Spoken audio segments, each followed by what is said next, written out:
Alright, this video is going to be explaining the ELISA test, ELISA standing for Enzyme-Linked Immunosorbent Assay.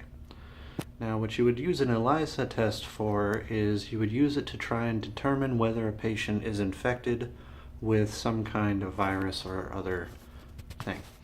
Now, I'm going to explain the theory in a moment, but first I'm going to go over briefly some materials. What you would need is a set of wells that you can use, and you're going to divide it up into positive control, negative control, and the test sample. You're going to need an antigen from the thing that you're attempting to test for. You're going to need serum for your controls, and what this serum will do is it will have, in the positive control, antibodies that bind to the antigen, and in the negative control, it will have no antibodies that bind to the antigen.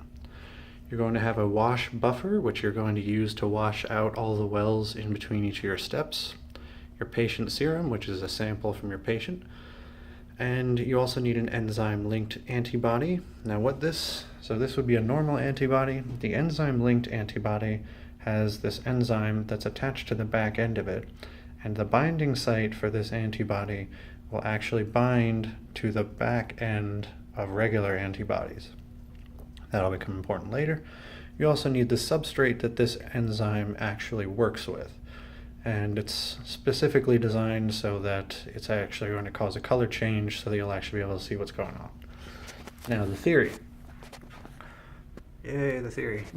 So basically the theory is going to be, for each of your wells, you're going to add antigen to the well, and you're going to allow that antigen to bind to the sides of the well. You're going to wash it out with wash buffer after you've let it sit so that you can clear out anything that's extra that hasn't bound.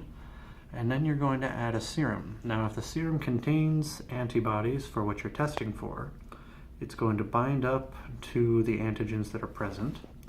And then once it's all bound up, you wash out all the loose stuff again. And you're going to add your enzyme-linked antibodies. Now once again, these bind to the normal antibodies and they have the enzyme on the end. So once those have settled in, then you wash again, and then you add the substrate. And I colored this in blue because we have the enzyme present, so when the substrate actually attaches, then it acts on it, and this is what your positive control would look like. If you prepared it correctly, it should have the color change substrate, both kinds of antibodies, all attached up to the antigen. Your negative control would come out with absolutely no antibodies of any kind, and so when you apply the substrate, there will be no color change at all. That way you can easily determine the difference between the positive and the negative result if you apply it correctly. So in order to go through this test with your actual patient, we're going to add the antigen to the wells, wash it all out. Then you add your patient serum, and I have the question mark there because we actually don't know whether or not this person has the infection or any antibodies or all that. And you wash again, you add the enzyme-linked antibodies, and it's a question mark again because we don't know. We let it sit, we wash, and it comes out blue when we add the substrate. So we can conclude that the patient sample, as long as it was not contaminated, is showing a positive result. And what that actually means is that the patient sample contains antibodies for the antigen.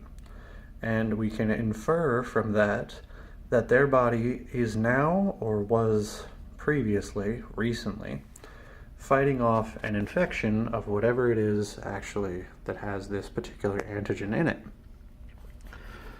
And so I should say, this is kind of a three-layered inference type test. So if I wanted to test to see if a person has a disease, then what I'm testing for is whether the substrate changed color, because the enzyme-linked antibody was present, because their body contained antibodies, because they were fighting off the infection that contained these antigens. So it's like several layers of just inferring things to try and find it out. Something that occurred to me while I was going over this is that this is testing to find out whether the antibodies are present, not whether the person actually has the virus or disease, because it would be possible that, I should say probably unlikely if they're actually showing symptoms, but it would be possible for a person to actually have a virus and actually to get a false negative. Well, it wouldn't really be a false negative, but they would get a false negative on the ELISA if their body hadn't started producing the antibodies to fight the antigen. So the result would actually come out like the negative control, even if they actually had the disease, because their body's not producing the antibodies. But as long as they're actually mounting an immune response against whatever it is you're testing for, then you should come out with a positive result when you go through all the steps. And if something goes wrong, well, you can always run it again, but it's kind of time consuming and tedious. I have no citations for this video. I guess I would cite Piedmont, my microbiology professor. He did a very good explanation of this during lab. And yeah. Trying to think if there's anything that I missed. Nothing comes to mind. Okay. Have a wonderful day. God bless you.